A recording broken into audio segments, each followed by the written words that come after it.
Welcome to The Art of Medicine, the program that explores the arts, business, and clinical aspects of the practice of medicine. I'm your host, Dr. Andrew Wilner. Today, I'm excited to speak with Nate Reineke. Nate is the primary advisor at Physician Family Financial Advisors and co host of their podcast. Nate counsels physicians to structure their careers to avoid burnout and achieve financial goals. I think these days that's a tall order, so I'm really interested to hear what Nate has to say. But before we get started, I'd like to thank our sponsor, locumstory.com. Maybe you're curious about locums and how it might fit into your career story, but do you know all the different reasons physicians choose locums and how it works for them? At locumstory.com, you can hear firsthand stories as diverse as physicians themselves. There's not one solution for everyone. The variety of opportunities might surprise you. Locum Story is an unbiased educational resource. It has tools that let you explore trends in your specialty and compare different locums agencies. There's even a simple quiz to see if locums is right for you. Do your own research at locumstory.com. It's easy. One more thing before we get started, there's a new link with every podcast. Just click where it says fan mail and you can text me your feedback about this and any other episode. I'm really, really interested, always trying to make this more relevant, more helpful podcast. And now to my guest. Welcome, Nate Reineke. Thanks for having me on. I was listening to some podcasts of yours earlier, and I know you mostly have doctors on, so it's an honor to be here, although I'm not a doctor. Yeah, it's probably about 50-50 now. I try Oh, to good. have financial advisors because, that's something that everyone struggles with, and physicians are they're kind of in their own sort of zone when it comes to finances. They got their own special problems. And, we've talked about that before, starting to earn late. I didn't have my first real job, for example. I think I was in my mid 30s, That's right. before I got Yeah, out of training. I'd never saved a penny. All that's right. right. So, why should I listen to you? What's your financial background? Yeah, okay. Well, I, I think something that is pretty unique about us, so not necessarily me, but us, is that we have been physician only, serving exclusively physicians for, I believe, 20 years. So Whoa. not me for 20 years, but the owner of the firm, his name's Ben. He's the co-host on our podcast. He has worked exclusively with physicians. Maybe there was a couple people that stayed with him from their very early years, but many physicians for many years. And so we have worked hundreds of financial plans for physicians, and that's all we think about all day long. So as physician finance, it's funny that some of the advice I give every day to physicians is so clear in my mind, and someone will come up to me that's not a physician in my normal day-to-day life, and they're like, "What do I do here?" And then I start giving them advice. I go, "Wait a minute. You're not starting in when you're 35. You don't have $300,000 in student loan debt, and you don't make, several, in the high six figures. I have to completely reshape the way I'm thinking about my advice for them. But this is something that is really good for financial advisors, I think, to be specialized in something. Much like physicians, it's really difficult to be good at everything. So we take it to heart. Like we don't even serve, dentists or anything like that. Nothing against them, but we are very focused on physicians, and that is seems to be very beneficial for our clients. I mean, we understand their finances, but we also understand their culture very well. Why else should you listen to us? We try to get the highest certifications we possibly can. We know that means a lot in your world, in the physician world, a lot of training. So we're all certified financial planners, So a and we take this CFP, right? CFP. Certified That's right. Financial. And are you what they call a fiduciary? Yes. So fiduciary is one of those words. The financial services industry tends to uh, dilute words a lot. We are fiduciaries, but I would describe it as fiduciaries to the highest standard possible, which is in the nature of we run our this firm and how we charge people, even, and the advice we give. Fiduciary is the number one thing that we filter all our advice through. It's also how we filter how we charge clients through. But fiduciary a lot of people will claim to be that, and it's really not true. So it's funny. People ask me that a lot. And I know that it doesn't hold a lot of water, but with being a certified financial planner, it does, because you're held to that standard if you want to keep your CFP designation. So people dance around it in the financial services industry, but we do not. And what that standard means is that your responsibility is to your client first. In other words, you're not going to sell him a product where you get a big commission and tell him that, hey, this is the best investment for you, without telling him, oh, by the way, I'm getting a big cut. That's exactly right. Yeah, and typically in the industry, people, professionals in this industry will drink their own Kool-Aid and convince themselves that something is Hmm. best for their client, when in reality it is not. And we take that so far as we actually don't sell products at all.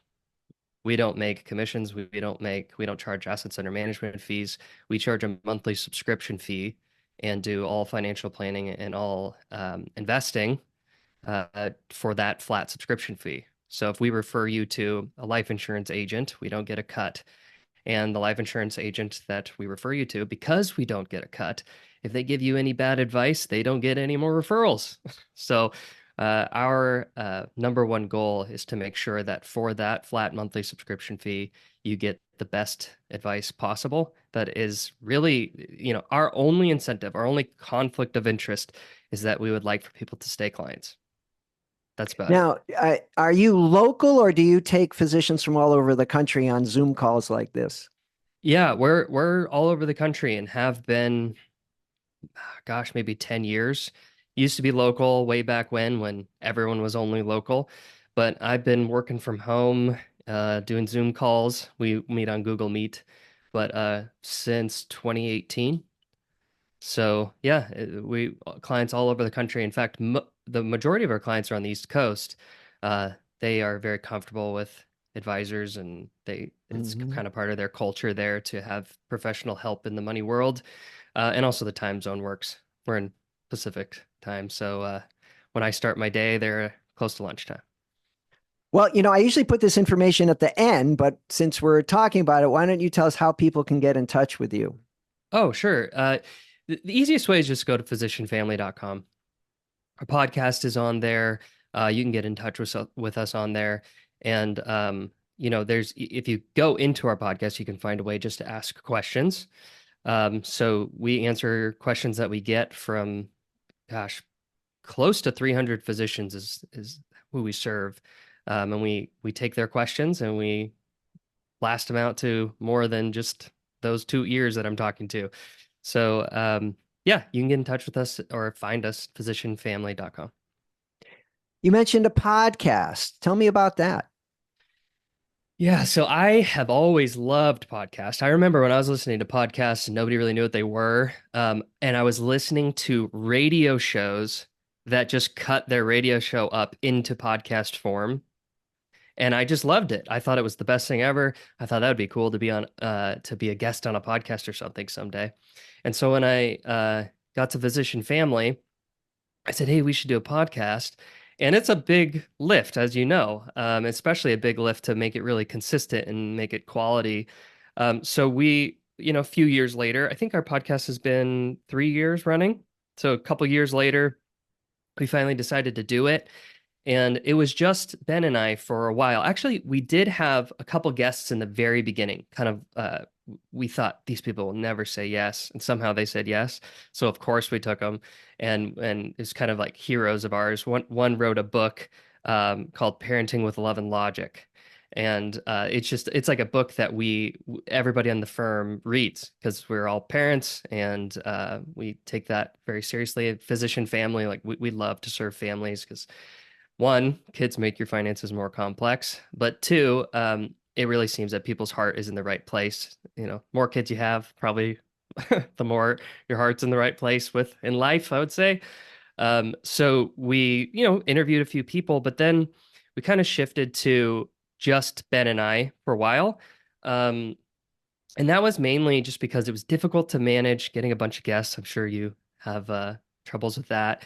And it also, we wanted to get sort of a core set of episodes out there that answered the big major questions that we get all the time.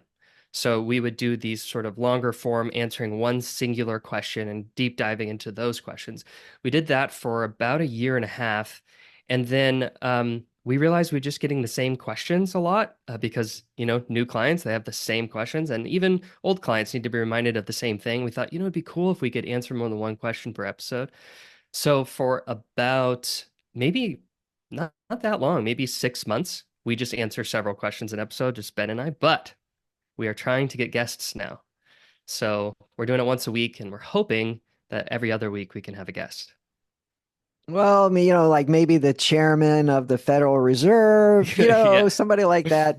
Yeah. All right, let's start with an easy question. Who needs a financial advisor?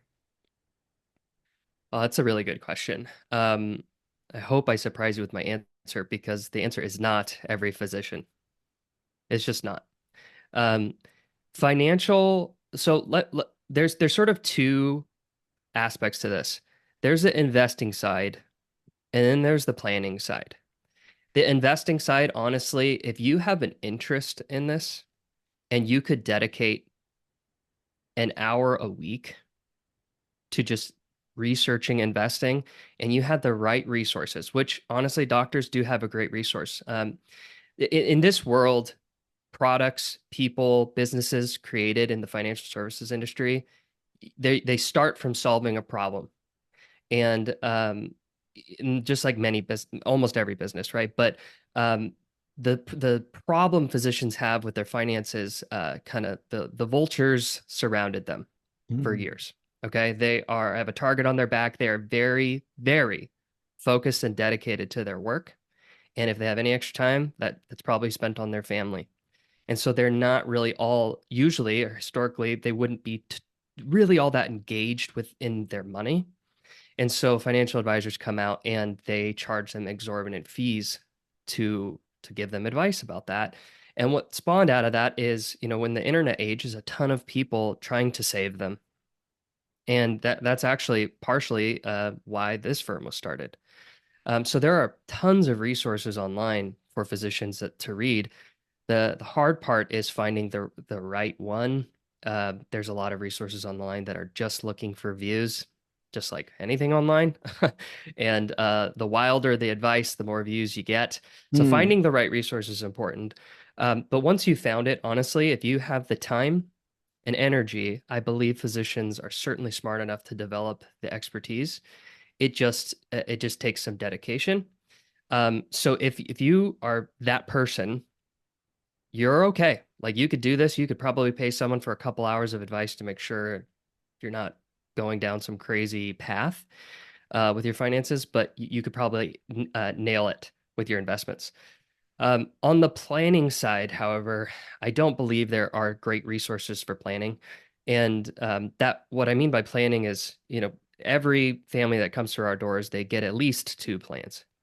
They get a retirement fund plan and they get a college fund plan. And when you're set out to write a plan for yourself, a lot of times you can't take a step back and kind of look at yourself from an outsider's view. Hmm. And so you might say, "Hey, I want to retire at 60 years old," and that's about it. Okay, well, how do you get there? That's one question. Well, you could save a ton of money. You could save a ton, just save every nickel. But I really believe that physicians should shy away from that approach to money because they're already all burning out from work. And if we don't solve this physician burnout problem, we're not going to have any good doctors left. I mean, every doctor I talk to, the first second they come through the door, they want to retire in their 50s. I'm like, you're going to give 20 years to something that you devoted 10 years of your life to training for. I, we're in bad shape if every doctor retires at 50 years old. And so I prefer that, and this comes through really financial counseling with them, for them to realize that if you find a job you enjoy and you've given this much of your life to it, and you think back to when you wanted to become a doctor in the first place, unless your parents were the driving force there. But if you really enjoy medicine and you dedicated your life to it, why not find a job that is more manageable, that you can work longer? That's, I'm not a doctor, but that's what I did. I was at a bank and it was not great. I didn't like the stuff they sold. I didn't like the environment there. So I left and I thought, I'm doomed. I don't get to do my life's dream, which is help people with their finances because I was an economics major. This is just what I like to do. It's what my dad did. And I thought, well, I guess I'm never going back. And then I found this firm that charged a flat monthly subscription fee. And the Ben, when he hired me, he said, I really want you to figure out this student loan thing. It's really hurting all of my clients. Hmm. I thought, you're going to pay me to talk about student loans? In the traditional world, if you have $300,000 in student loans, financial advisors won't even talk to you. You Hmm. don't have money for them to make money on. And I thought, that is wild. How are you doing that? And he just has been dedicated the last probably 10 years to figuring out how can we charge people a flat, fair monthly subscription fee that makes sense for them, like it saves them money, but also can support a team of advisors that's required to do this level of planning. So the planning portion and the financial counseling portion is something that it's very difficult to understand what you're going to get out of that unless you've experienced it. It's an experienced good, and many physicians don't realize that they may need help in that area.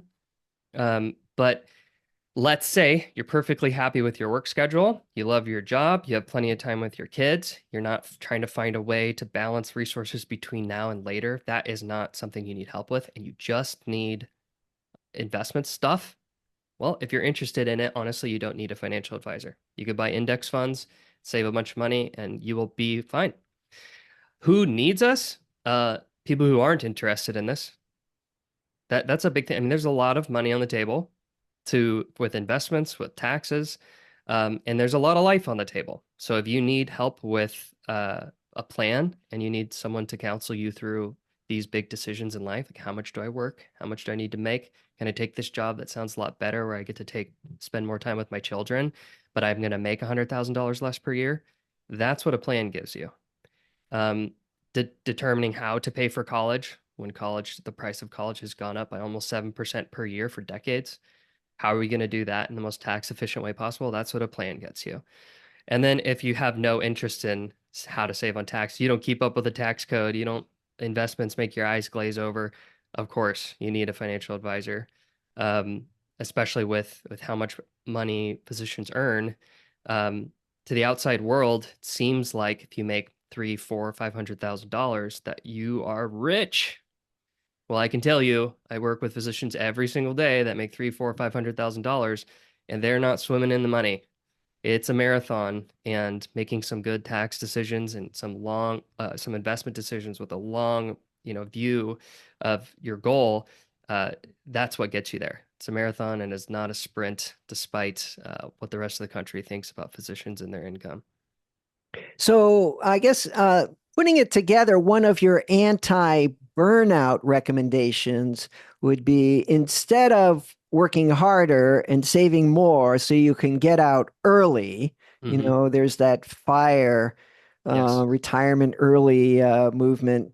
A better choice would be to find a different job where you might work less hard, maybe even earn less. But if you enjoy it and can work another 10 years at it, you're going to come out way ahead. Plus, you're not going to be miserable for the next 20 years. I mean, That's that sounds pretty sensible. that is you've nailed it. So yeah, if you circle this back to numbers, which I hate to do, but I just got off a call where I did this, so it's fresh. All right. So if you look at a retirement plan, and you look at what it would take to build up enough retirement assets to retire at 50, you have to save an exorbitant amount of money.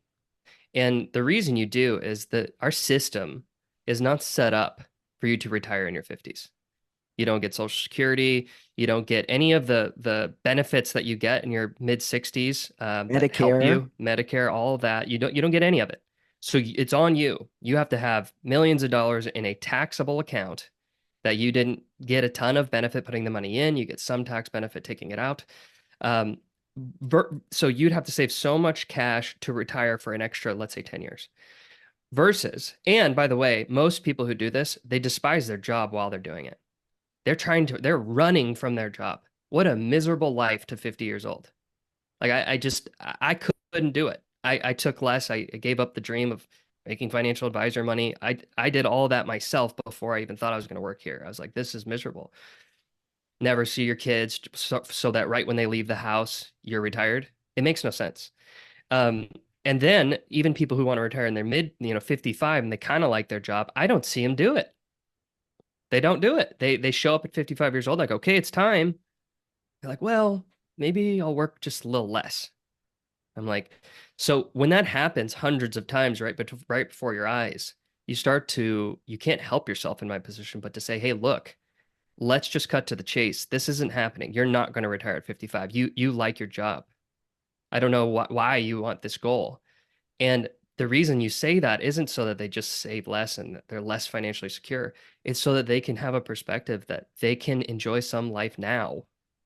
I mean, an optimal financial plan is not the one where you die with the most money, right? It's the one where you balance today's resources with the resources that you will need when you can no longer or you don't want to work.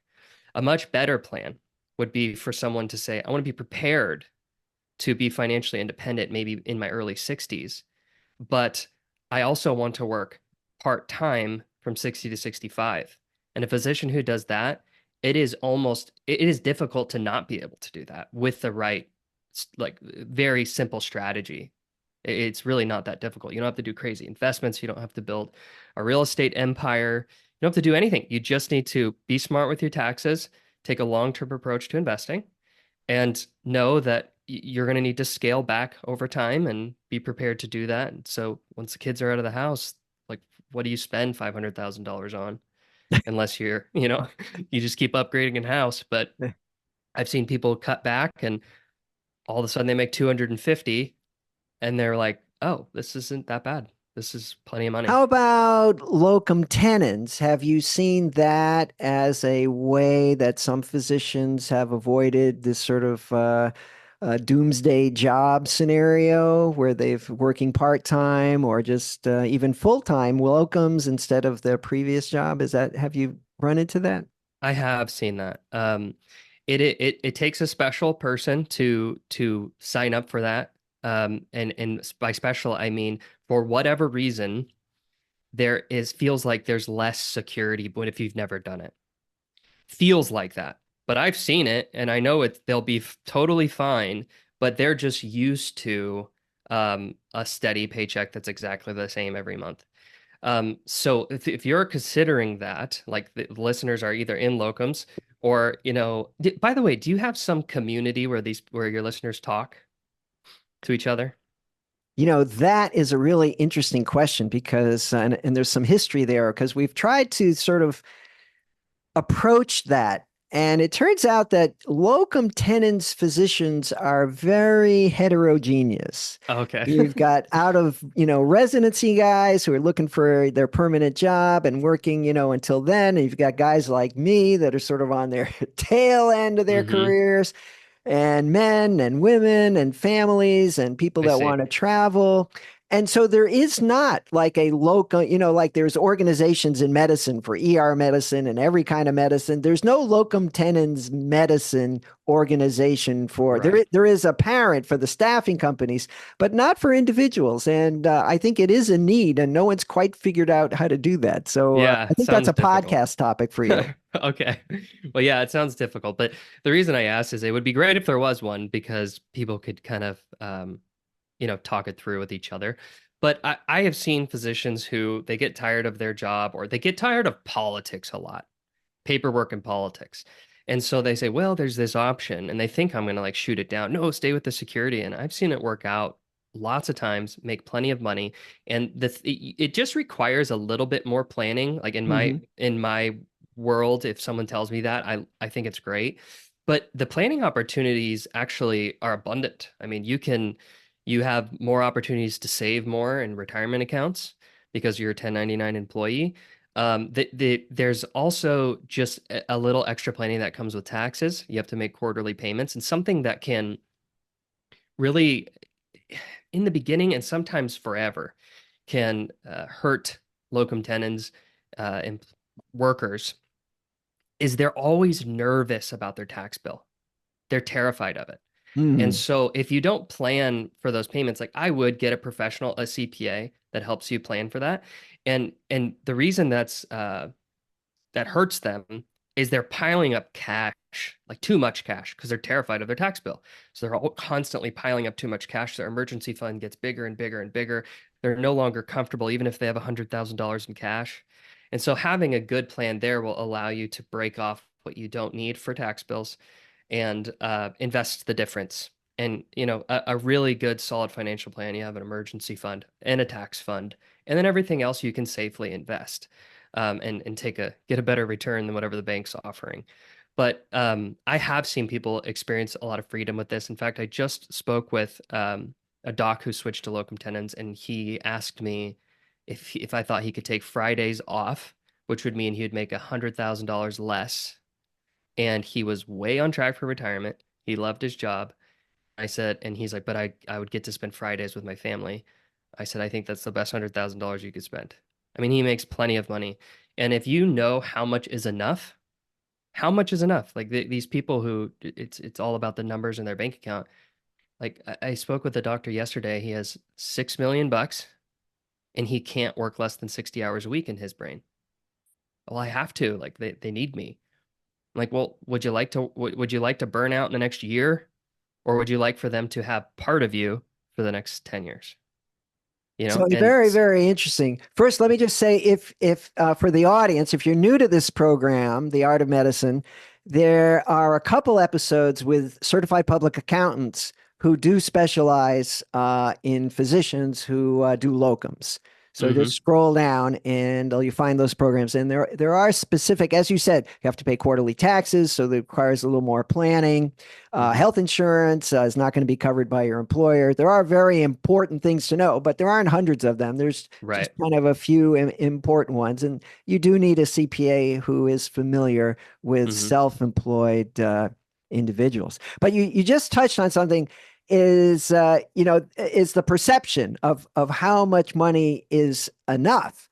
hmm And there's this thing called lifestyle creep, right? Yes. And where your homes get bigger and bigger, and cars get more and more expensive, and trips get more and more exotic, and restaurants get fancier and fancier, and wines get more and more expensive, and the next thing $6 million isn't enough. So Right. so how do you talk to physicians about that?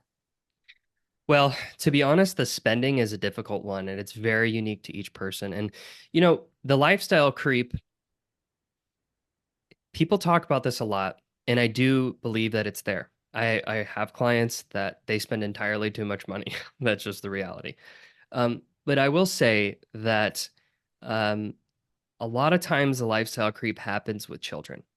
And that Mm, comes from everybody, including myself. Everybody wants to give their child a better life than what they had. And what physicians that I talk to that are spending crazy money on their kids, the houses for the kids, the cars are for the brand new car, three row seaters for the kids, and everything's for the kids. And what they can't grasp, and a third party perspective is really all that does it for them, is that if their parents weren't doctors, and a lot of physicians we serve, their parents, modest upbringing, your children already have more security and a better life than you grew up with as far as it comes to money. And they don't need all those things to make a good life. In fact, it'd probably be better if they didn't have those things and had more of you mm, around. I mean, the people who talk to me about raising their kids with a better life, a lot of times they grew up with very present parents, which allowed them to become physicians in the first place. mm, And so, being present as a father or a mother is far more important than the brand new car or the big house or keeping up with the Joneses or whatever it is. Um, but beyond that, beyond lifestyle creep, this comes down to needing to understand your goal. I mean, goal setting is something that a lot of people talk about. Everyone thinks they know how to do it. But then when I get in the room with someone, I'm like, when do you want to retire? How much do you want to spend? Where do you want to retire? All these things. They have no idea. which makes sense. Sometimes it's 20 years away, but a great goal that with when I'm speaking with physicians, it gets developed over the years.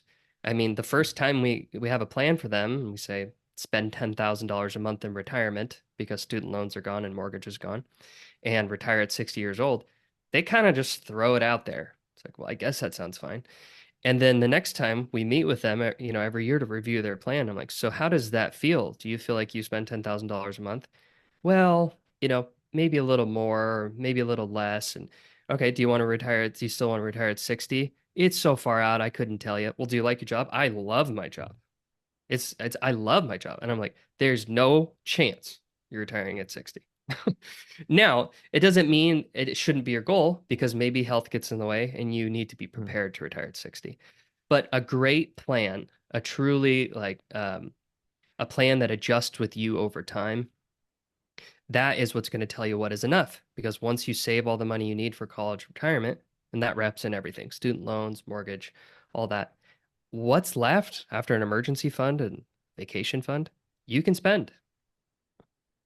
All right, That's one that. last question. Yeah.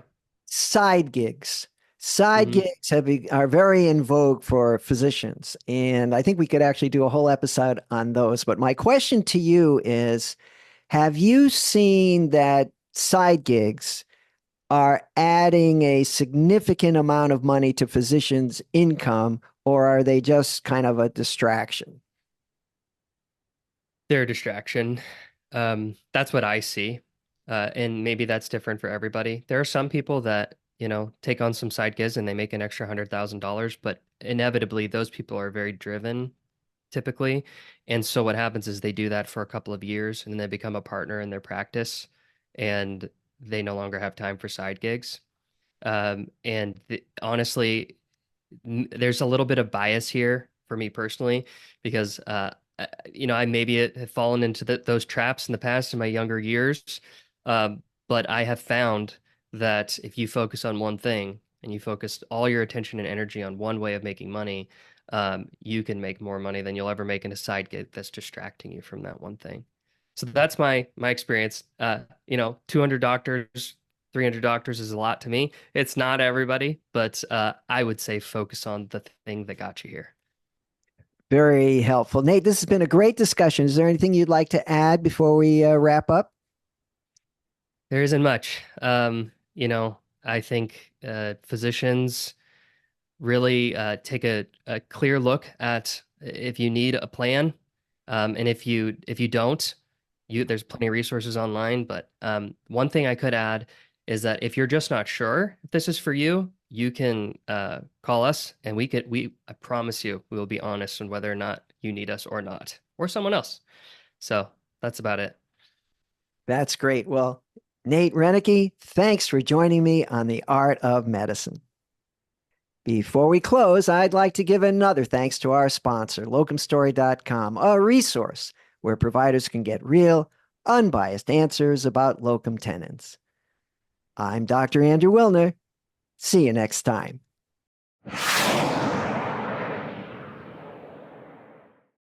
This program is hosted, edited, and produced by Andrew Wilner, MD, FACP, FAAN. Guests receive no financial compensation for their appearance on The Art of Medicine. Andrew Wilner, MD, is Associate Professor of Neurology at the University of Tennessee Health Science Center, Memphis, Tennessee. Views, thoughts, and opinions expressed on this program belong solely to Dr. Wilner and his guests and not necessarily to their employers, organizations, or other group or individual. While this program intends to be informative, it is meant for entertainment purposes only. The Art of Medicine does not offer professional financial, legal, or medical advice. Dr. Wilner and his guests assume no responsibility or liability for any damages, financial or otherwise, that arise in connection with consuming this program's content. Thanks for watching. For more episodes of The Art of Medicine, please subscribe. www.andrewwilner.com